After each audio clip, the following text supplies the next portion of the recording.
Okay. Good morning, everybody. Sorry for having to miss the last couple of days, but to be more or less back to normal. This flu is no joke. That's all I can tell you. Um, all right, so we will begin on Teches 88a at the Mishnah. Working? Is it working now? Can you hear me? Oh yeah, I know. Are you feeling better? Yes, thank you. The flu is no joke. I tell you, I had my shot, and it's supposed to, uh, if you get it, it's supposed to alleviate the symptoms somewhat, but I was really knocked out. I just Did slept you all. get the flu injection? Yeah, I did in September. Um, but whatever, it's not always effective, or maybe it could have been even worse with the effect. Uh, Actually, my wife told me the goal of the shot is to keep you out of the hospital. So in that sense, it worked. I did not have to go to the hospital. well, that's one goal, but it reduces the severity of the flu. Yeah, yeah, I guess that's right. And it's not 100%, probably Yeah, 60, that's right. 60, 65% maybe effective. Uh-huh. Anyway, hopefully I'm good for the season now. All right, let's start at the Mishnah. Play halach mekadshin halach. Um, so we saw that if something goes into a klisharis, into one of those the sacred vessels, then it becomes kadosh. And here the Mishnah um, discusses some details. So a kli that is designed for or designated for wet for fluids, mikachin salach. So fluids that go into that vessel become kadosh. Umidos yavesh, mikashos is a yavesh, and measuring implements. Um, Measuring implements that are designed for dry ingredients. They're Makadesh only dry ingredients. Ein klei alach Makadesh as a yavish, and a liquid kli does not. You put something solid in it. Or something dry in it, I should say, that does not make a kadosh. Or if you take something, one of the measuring spoons that was, or measuring vessels that was designated for dry ingredients, and if you put something liquid into it, that doesn't become kaddish. Klei hakodesh shenichu. You have a kli that got a hole in it. So can you fix it?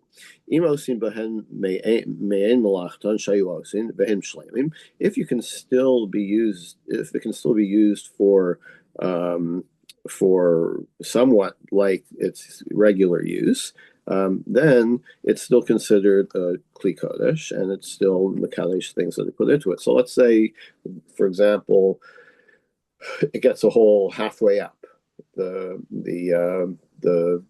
container, right? So you could still hold a certain amount of liquid, right? So you can't use it anymore. It's not a valid clicharis because it's unsightly. It looks like you're using like you're scraping the bottom of the barrel, um, but it still has the kedusha so that it's mekadesh something you put in it the imlav, and if you can't use it at all, ein makachin, then it's decommissioned completely. The kula in makachin all about kodesh, and all of them they're only makadesh in the kodesh, and the Gemara will discuss what this means. But not to spoil it, but if this happens inside the kodesh, then that's when it's makadesh, but not if it happens outside. So if there's a hole in it, it is good or it's not good? Um, okay, so we're not talking about whether the kli is still usable as a kli sharis. That's definitely not usable as a kli sharis because it has a hole in it. Okay, we're talking about whether it still has the power to be makadesh something else something that you put in it. So the question is, if it's still functional as a kli, then yes, it is makadesh, right? If it's not functional at all, like if there's a hole in the bottom of a pitcher and all the water would leak out as soon as you poured it in, then it's not functional at all. Then it's not makadesh anything that you put in it. So when we talk about Mekadesh, we talking about Mitaher, to make something tahor? No, no, no. They're talking about making it. It's now. It now has to be treated as kachim. What would be an example? What would we put in there that would be talking about food, meat? Are we talking about Oh well, yeah. So it depends. If it's a most of the kalim in the mikdash were designated for holding liquids, blood, oil, whatever. So any other liquid that you put in there becomes kadosh, but solids that you put in there do not become kadosh. That's what the first part of the mission was about. Uh, if it's clay halach, it's mekachinas halach, right? Vessels that are designed for holding for use with liquids, or they're mekadesh only liquids that are put into them and not solids. so the object becomes kodesh, but we still don't consider it a kli because we can't use it for something, but yet it is being used to make something kodesh. I mean, where's the Right. fine line there between So the fine line is, can it still be used at all as a kli? All right. Now you wouldn't use it in the mikdash because it's you want to use good stuff in good repair, right? You want to use top of the top shelf.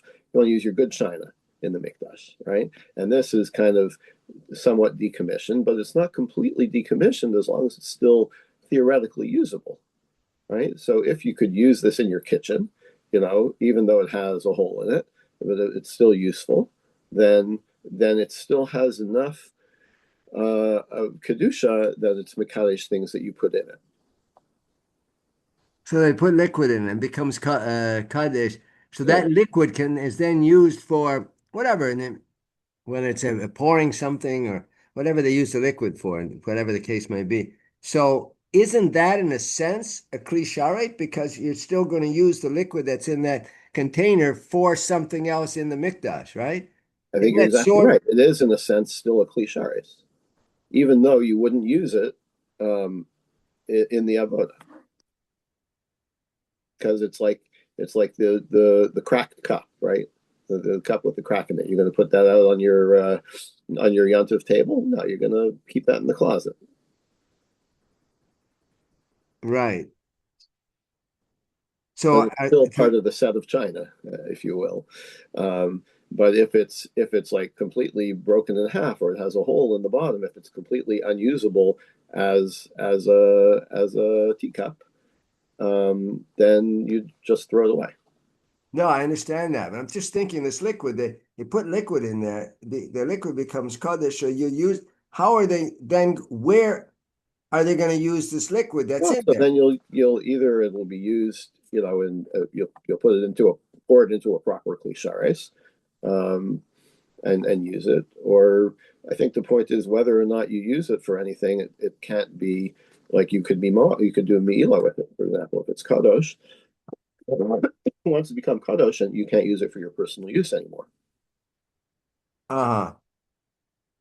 Well, that could be an nafkamina. I'm just thinking Yeah, if they have the kli and they put something in it, then they're have going to, in order to use it for an avodah in the Beit HaMikdash, they have to put it into another kli. So yeah, why right. not put it in the good kli in the first place? Okay, well, why it happened? That there's I don't know. I can make up all kinds of stories. You can No, I could imagine say where. if the liquid was there in the first place and then it got a Yeah, hole, okay, I understand that. But to put it into a kli that has a hole in it and it's still usable, it can be makadosh, just use another kli. I mean, that's what yeah. Or maybe whoever was doing it didn't realize that this was a broken clean until he started pouring into it. okay, all right. All right. Amar Shmuel, Lo shonu ela midos.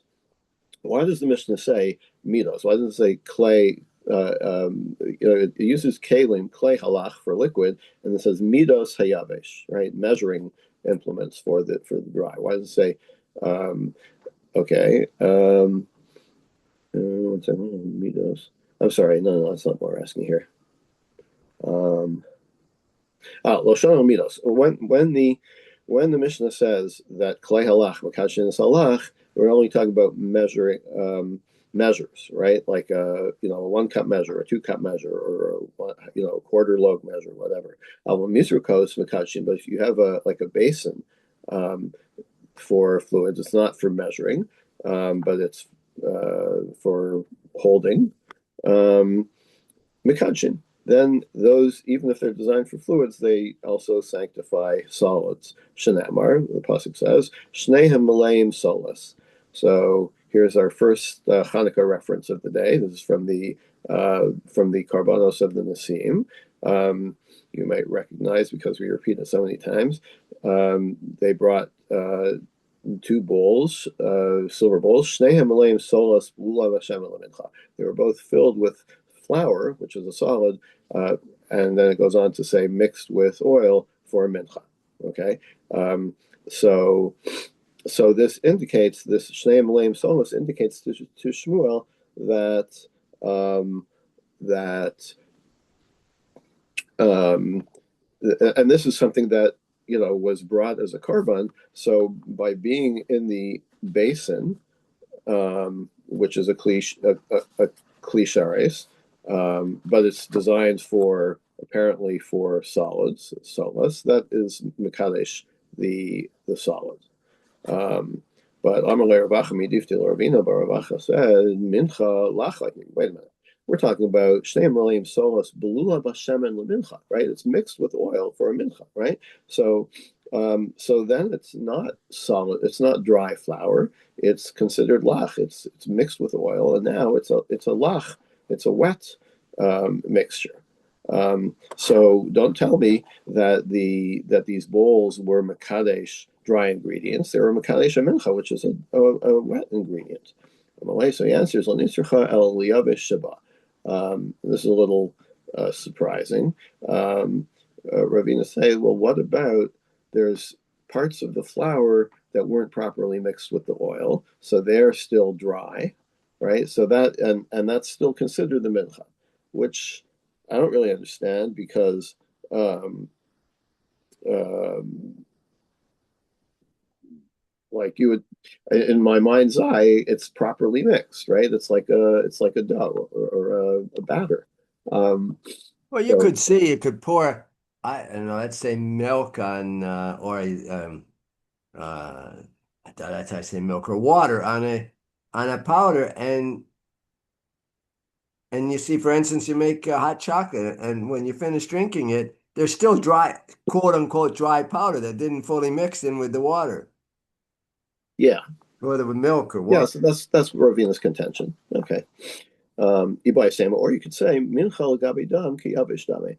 Uh, yeah, this mincha is like the batter or the dough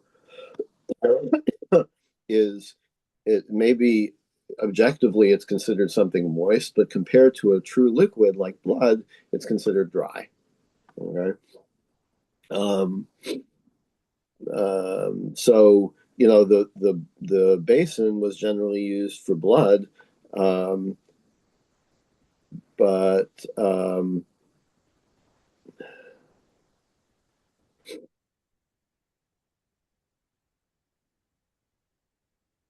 so since it's usually used for a real liquid, so the fact that that the Torah tells you here that it's makadesh the dough, which is compared to the blood, it's like a solid, right? Therefore, we understand that even a complete solid, even a dry flour, can be sanctified by this bowl.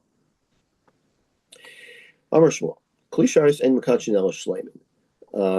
A klisharis can only mekadesh if it's full, if it's a complete kli. En mekachin el malayan, and also they're only mekadesh when they are full. Okay. Um, in other words, there has to be like a full, not that the bowl has to be full, but that a full measure of something has to be in there. So, a spoonful of flour is not going to become kadosh, but a an isaron, a minimum, the measure of flour that is needed for a korban, if that's in it, that's when it's mekadesh. And ein mekachin el mitochan, they only mekadesh from within, from the inside. Um, we'll see what that means in a minute. What it means Well, to he begin. says in the beginning, "Emakanshim el shlemim." That refers to the bowl has to be Yes, complete. right, There are no holes, so that correct. disagrees with what we learned before. Um, We said with a yeah. hole, Well, it could be. you could interpret this the same way as we did in the Mishnah, right? We could you could say that shlemin means it's complete or it's in one piece for at least some purpose. But yeah, I can see what you're saying. Like it does sound like it is contradictory. You could resolve the contradiction, but it does at first glance sound like contradicting the Mishnah. B'Amri we have another version of Shmuel's statement. Ein mekashin al shleimin. No, okay, because Rashi says el shlemim la'afuke nikvo, which means no holes. Right, right. But again, you could say, well, where's the hole? Is it halfway up the side or is it the bottom? But you're right. It does sound like, and Rashi does sound like he's saying what, like you're saying. I agree. Um, okay, and we have another version of what Shmuel says: "Ein mekashin el shleimin umaleim umi bifnim," whole and full, and from inside, and inside, which sounds like it means inside the azara. Maybe now, what's the difference? Ikibinayo beirutse mitos. Um, the difference would be um, the okay, you must have done this science experiment when you were in middle school, right? Where if you fill up a glass of water and then you keep dripping in a little bit of water, a little more, you're going to have kind of a dome at the top. It's not going to spill over the side because of the surface tension of the water, right? So there's some of the water which is actually outside the confines of the cleat, right? Um, so if you say if it's mitochan, if you're saying that it's only mekadosh mitochan from the interior, so this layer of water on the top is not in the interior, so it does not become kadosh. Now, how you separate that, I don't know. Like, but I guess also if it's a semi-dry mixture, if it's like dough, so some of it can be above the rim of the bowl, and you can peel that off, so that did not become kadosh. We learned, I want to say a few weeks ago, maybe more or less, that if you if you put a kli into the mikvah, and if the water of the kli it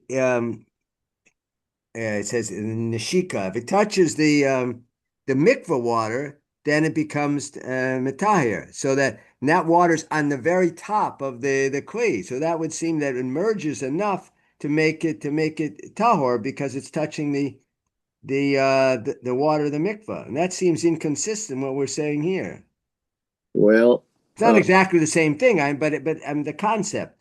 yeah, I guess the difference would be, with nishika, like any water that is in contact with the mikvah water, it all becomes part of the mikvah. Like it pervades the whole thing. Whereas here we're saying that if you can separate between what's inside the kli and what's above the kli, then the touching doesn't matter, right? If you can peel off the one that was on top, it never went inside, then that was never affected, even though it was touching the other one, but there's no contamination, as it were. It doesn't get the cooties by being in contact.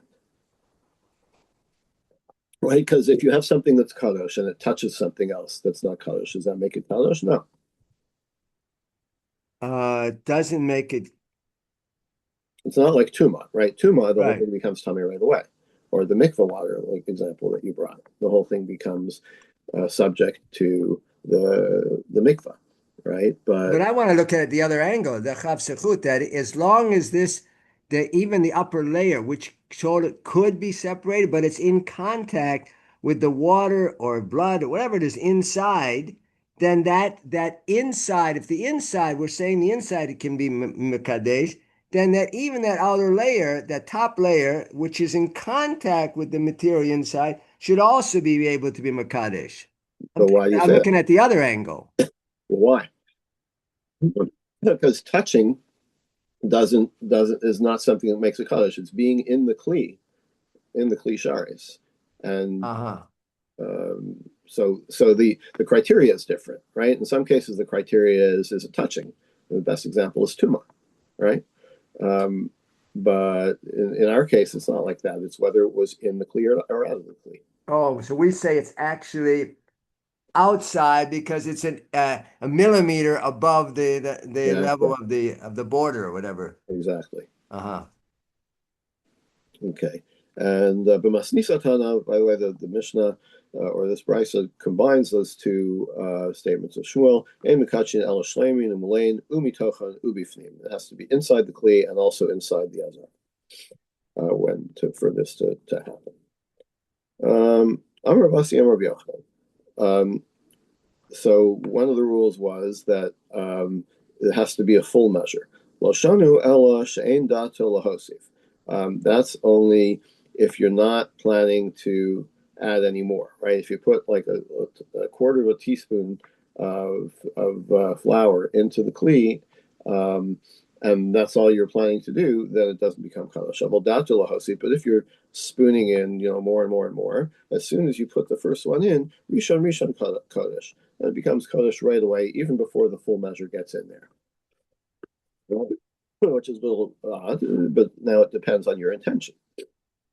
You have a support for this. Malayan, they're both again from the Chanukah Samizbeach. They were Malayan cells. They were filled with flour and Malayan el shleimin. It means a whole measure.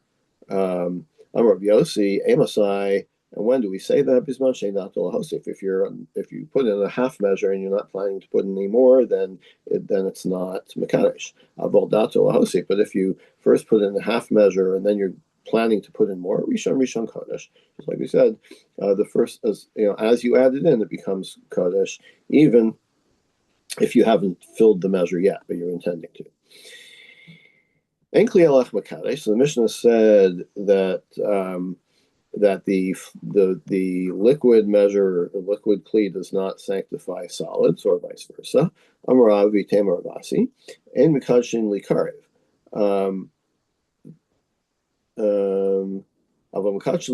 So it doesn't make it kodesh enough that it can be um, um, uh, enough for it to be brought on the mizbeach. 1 second. Okay, so the note here explains that these things become kadosh in the sense that if they later become invalidated, for example, they were touched by tful yom or they were taken outside, they still can't. It doesn't save them from that status. In other words, it's still not suitable anymore for the mizbeach. But they they're makadeshit in the sense that they're now like psulei hamukdashim.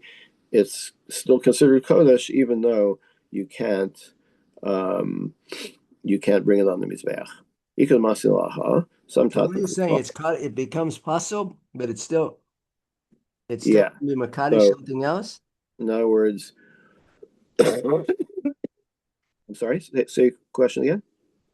So this item becomes pasul because of Tvul Yom or whatever Right. something cut. So now you cannot use it on the Mizbeach, but you can still use it to be Makadish something else? No, you still have to treat it as kachim. It's not decommissioned, but you can't bring it on the mizbeach. In other words, it doesn't. The being in the klisharis doesn't save it from its status of not eligible for the mizbeach, but uh, it's still considered kachim. Uh-huh. Ikon masilacha en mivin menachos. You can't bring from something that's meduma, which is a mixture of truma and non-truma.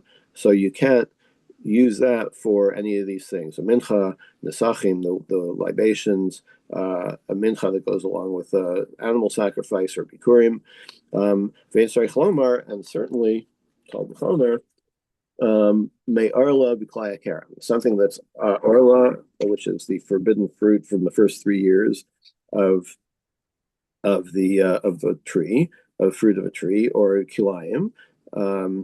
Certainly can't be. You can't use these for. You can't use that for any of these things in the mikdash. V'im heavy, but if you do use them, lo kidesh, it is not become. So if you did put it in a klisharis, it doesn't work. It doesn't make it kodesh. It's completely, you know, ineligible to become kodshim.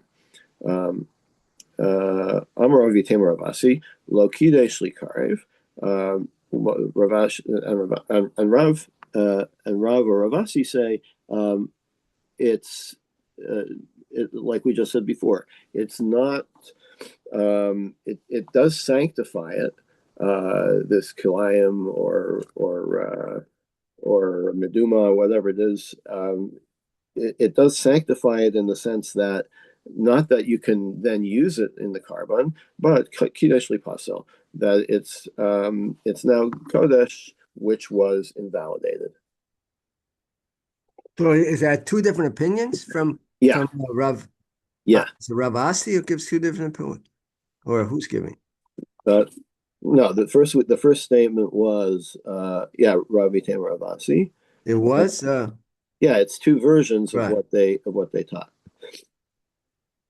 So it seems initially that it can't, you can't even bring it. It does not become Kadesh. And the other version says it is Kadesh, but not for the Mizbeach. Is that what I we're think saying? they're saying the same thing. It's just that in the second version, they're opposing a different statement in the Brisa, right? Because the Brisa says, the first opinion in the Brisa is it doesn't work, doesn't make it kadosh at all. And comes Right. along Rav or Ravasi and says, well, it does kind of, not in the sense that you can now bring it as a korban, but in the sense that it's considered kodesh and pasul.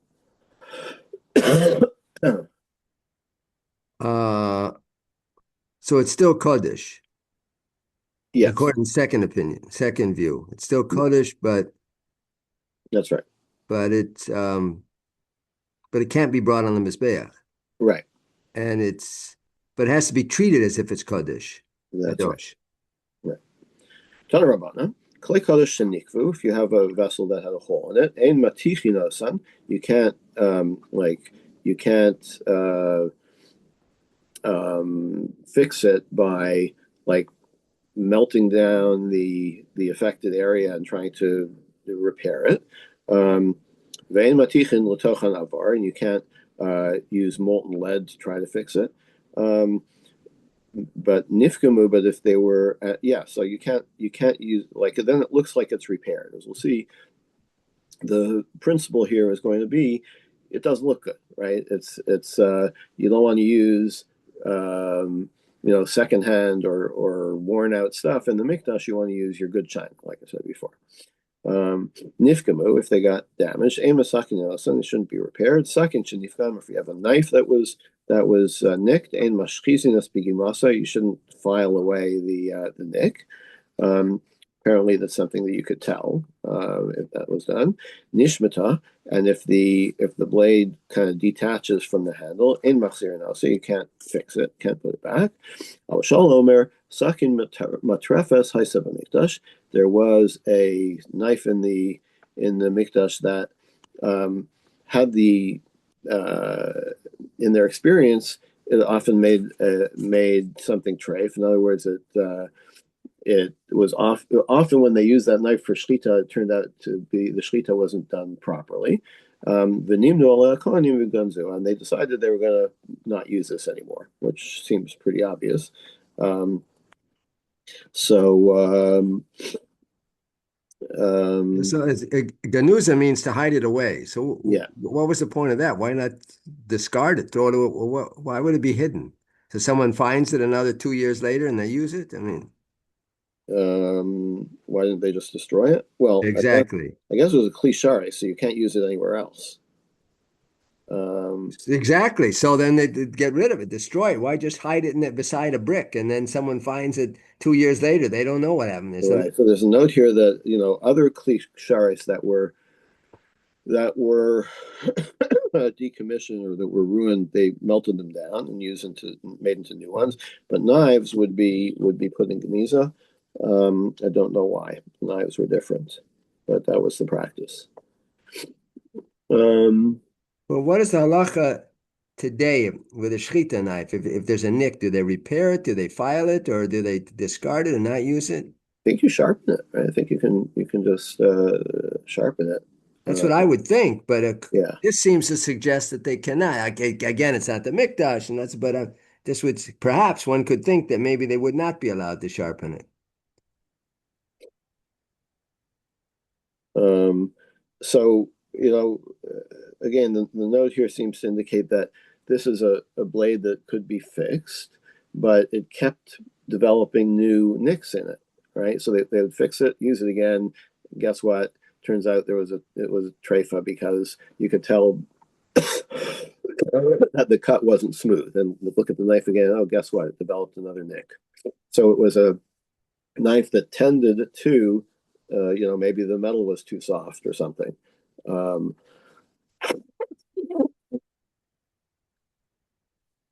um, so in any case, knives were treated differently.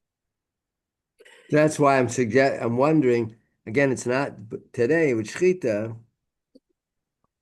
I mean, what? Listen, I don't posek. I'm not asking posek for anything, but sometimes they derive things from Gemara, and I'm Gemara. So I'm wondering, maybe someone could look at this and say, a shechita knife, you see a nick there, we discard it and don't use it again. But Well, I I don't. have to say my knowledge of the rules of shchita are pretty slim. Uh, but okay. Tanya Rabbanan, big day kahuna, the clothes of the Kohanim, ein osim but osam masay machat. You don't make them by sewing. Ella masay oreg, but by weaving. Shnamar, masay oreg. It says in the Torah, made by weavers. Nizgalu, they become dirty. And mechabsim lo b'neser v'lo ba'ahol. They can't be washed with these two types of detergent. I think one of them is maybe lye, and can't remember what the other one is. uh, um, Whatever, some kind of detergent or cleaning agent.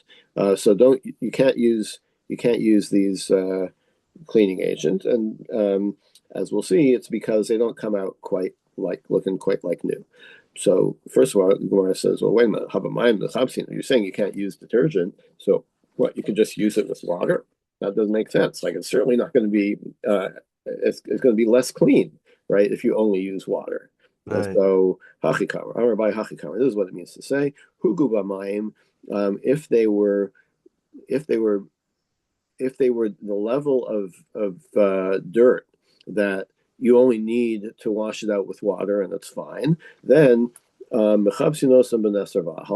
you could also use detergent. Um, but hugu l'neser v'ahol. But if it's clear that it's dirty enough that it requires detergent, af b'mayin and mechabsin, then you can't wash it at all. You can't wash it even with water or with detergent because it's not going to look the same. Some say you can't wash them at all.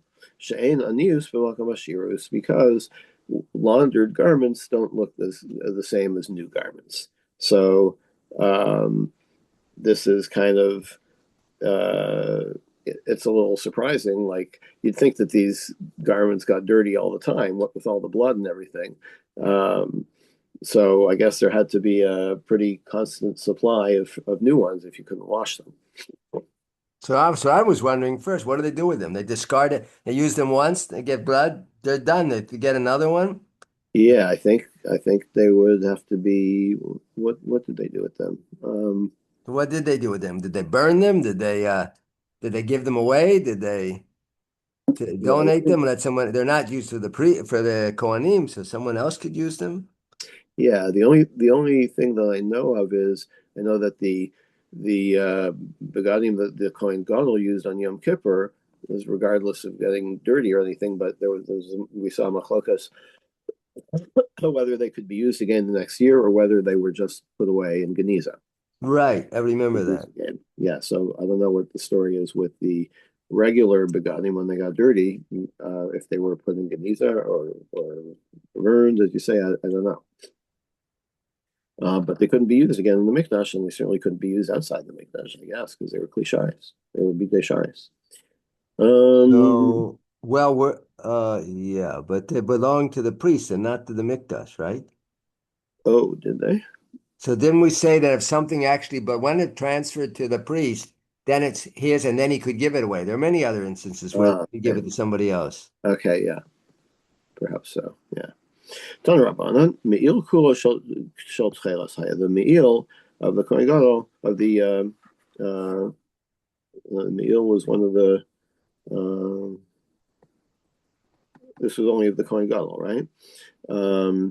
It was all made of tcheles. Shenamar klil tcheles, purely tcheles. V'yaz milefad klil tcheles.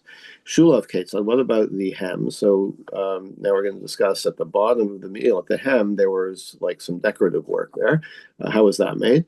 Maybe tcheles v'argavim tchelas shani shizurin. You have three types of wool: tcheles, purple wool, and red wool. And they were twisted together. The osinosan kamin rimonim shlo pitchu pian, and they made them into shapes of pomegranates that hadn't opened up yet.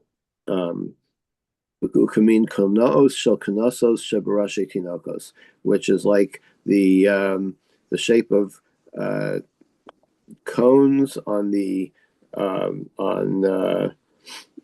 on children's helmets. Okay, so I guess they weren't bike helmets, but they were helmets that they wore when maybe for wrestling or something. I don't know. And that was a certain shape. That's what these rimonim at the bottom of the meal looked like. Maybe shivim mushnayim zagin. You'd bring 72 bells. Shebahen shivim mushnayim balim that had 72 clappers, and obviously every bell has a clapper. V'tola bahen, and you hang that on the you hang the clappers in the bell. Shloshim v'shisha b'tzad zeh, and then 36 on one side. Shloshim v'shisha b'tzad zeh, 36 on the other side. Rabbi Dosa Omer Mishum Rabbi Yehuda. Shloshim v'shisha hayu. There were actually 36 in all. Shmon Asrei mitzad zeh, Shmon Asrei mitzad zeh, 18 on each side. Amar of Inyani Bar Sasam. K'machlokas kan, just we have the machlokas here. Kach machlokas b'maros negaim. We have the same machlokas about the number of appearances of saras, like how many different types of manifestations of saras are there? None. The Mishnah says, maros negaim, the presentation, the manifestation of a nega saras. Rabbi Dosa ben Harkin Asamer Lamed Bak. Rabbi Dosa says 36. Akavi Mahalal Omer Shivim Mushnayim. There's 72. Now, so it's obviously not exactly the same argument. It's one argument is 36 versus 18, and the other is 72 versus 36, but it's a 50%. One says that it's half of what the other one says. B'yamar Rab Inyani Bar Sasan, the same Rab Inyani says, Lama Nisbacha Parshas Karbanos Parshas Bigdei Kehuna. Why? And here is the why is the parsha of Karbanos juxtaposed with the Bigdei Kehuna?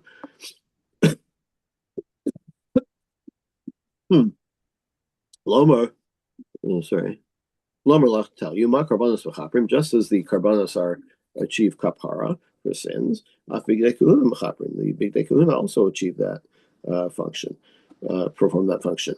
How so? Kutones mechaperes al shvichus dam, the shirt, the tunic, that is mechaper on murder.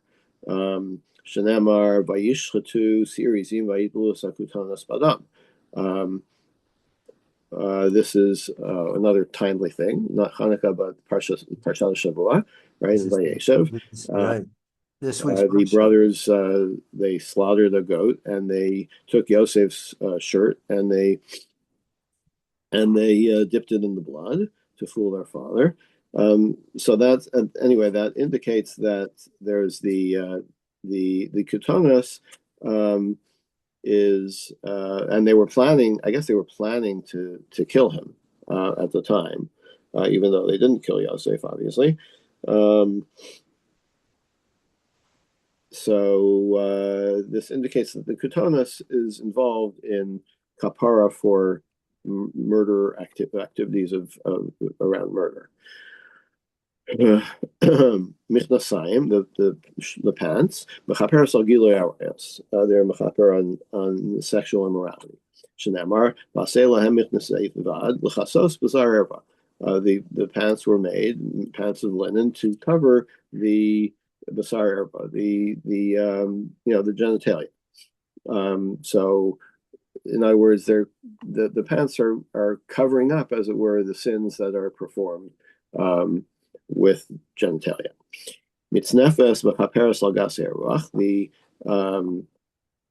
mitznefes, the hat, is mechaper on being arrogant. Minayin, how do we know? Rabbi Chanina, yovo davar shebagova. That's something that's high and mighty, as it were. The hat is on top of your head. Mechaper el gova. Let it be a kapara for being haughty. Avne, the belt, mechaper al hira alev. That is mechaper on the heart. Hechadi say, because where is it? It's so apparently they didn't wear the belt around their waist. They're more like around the chest, below the heart. So that indicates that it's mechaper on things of the heart. In other words, thoughts of sin. Well, we learned earlier Whether that that means kapara, I'm not the sure. belt or should be worn above the hips. It was in a Gemara, couple weeks ago, not exactly on the hips, right? We learned it. Uh-huh. So, right, we did learn that in general, a belt, or if one is Yeah, wearing. yeah.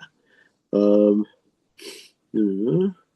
Choshen. What about the Choshen? Mechaper aladinim. That is mechaper on improper justice. Shanamar vasisa Choshen mishpat. It's called the Choshen mishpat. So the Choshen is mechaper on mishpat, thing having to do with judgment.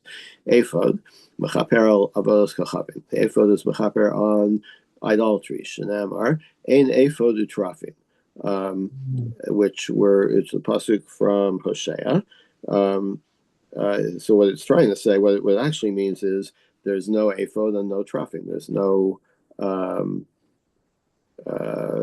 think this is what it means literally, but the um,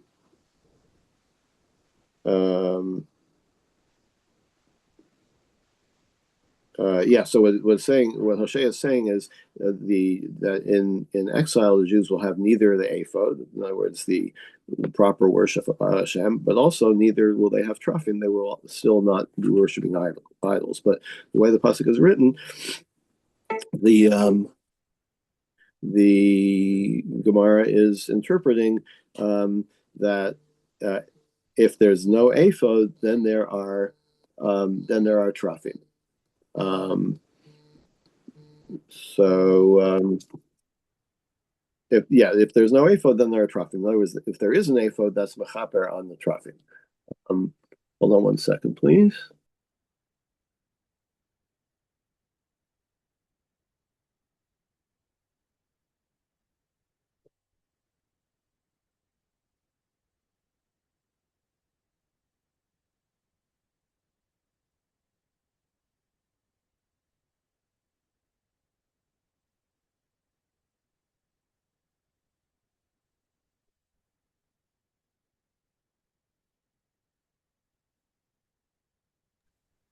Okay. Um,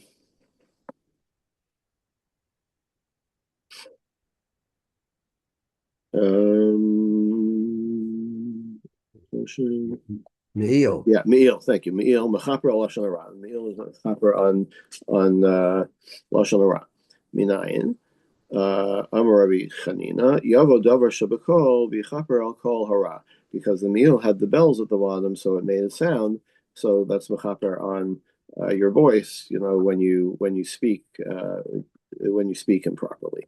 The tzitz mechaper al panim, and the tzitz, which is the plate that the Kohen wore around his forehead, is mechaper on being brazen, right? Betzit ksiv vayal metzach aharon, because it's worn on the forehead. Obazus panim ksiv umetzach ishazona hayalach. So the brazenness of a harlot is referred to as metzach, right? The forehead. So there's a link to this kind of being brazen.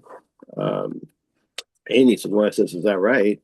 That you want to say that these sins are atoned by the begadim. V'amar Yeshua ben Levi. Shnei dvarim lo matzinu lahen kapara b'karbanos. So Yeshua said there's two things that can't be atoned for by karbanos. Matzinu lo kapara b'macham acher. They get kapara from somewhere else. V'elein shvichus damim v'lashon hara. Murder and lashon hara. Shvichus damim me'egla rufa.